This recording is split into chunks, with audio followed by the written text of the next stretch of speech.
تھی قبر پر بیٹھی رو رہی تھی اور رسول اللہ صلی اللہ علیہ وسلم وہاں سے گزرے تو رسول اللہ صلی اللہ علیہ وسلم نے اسے کہا صبر کر. تو اس عورت نے، اس کو نہیں پتا تھا اللہ کے نبی ہیں، اس عورت نے کہا کہ تمہیں کیا پتا میرا کیا مسئلہ ہے، Allah has not tested you with this, یعنی میرا مسئلہ بہت ایکسٹریم کا ہے. اللہ کے نبی صلی اللہ علیہ وسلم خاموشی سے آگے چلے گئے. یہ بھی صبر ہے. اللہ کے نبی نے صبر شو کیا، فوربیرنس شو کی، قابو شو کیا، کچھ نہیں کہا، آگے سے چلے گئے. اس کے بعد کچھ صحابہ نے اس بوڑھی عورت کو کہا کہ تجھے نہیں پتا یہ کون تھا، یہ اللہ کے نبی تھے.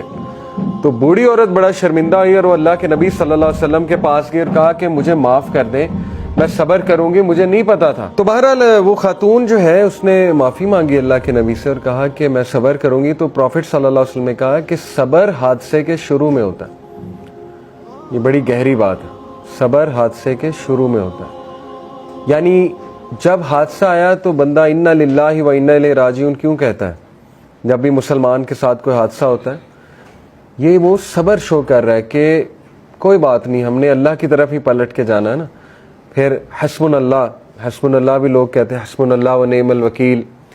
پھر فصبر جمیل واللہ المستعان بھی لوگ کہتے ہیں. ٹھیک ہے، تو یہ الفاظ ایسے ہیں. اور الحمدللہ بھی لوگ کچھ کہتے ہیں، الحمدللہ، کیونکہ مومن کی سٹیٹ تو یہی ہے. اللہ کے نبی نے کہا مومن کا کیا ہی حال ہے کہ جب کچھ اچھا ہو تو الحمدللہ کہتا ہے، جب کوئی حادثہ ہو جائے تب بھی الحمدللہ کہتا ہے اور اللہ سے مدد طلب کرتا ہے.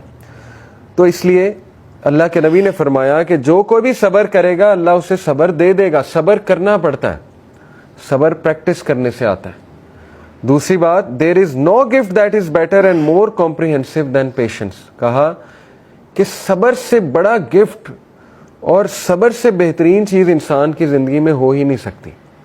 تو یہ ہے حدیث صحیح البخاری کی. اسی طرح ایک اور حدیث ہے، یہ ہے صحیح مسلم کی. اللہ کے نبی صلی اللہ علیہ وسلم نے فرمایا وَالصَّبْرُ ضِيَاءٌ، patience is illumination. Patience light ہے، پیشنس illumination ہے، پیشنس دل کا نور ہے. صبر سے انسان کے دل میں نور آتا ہے.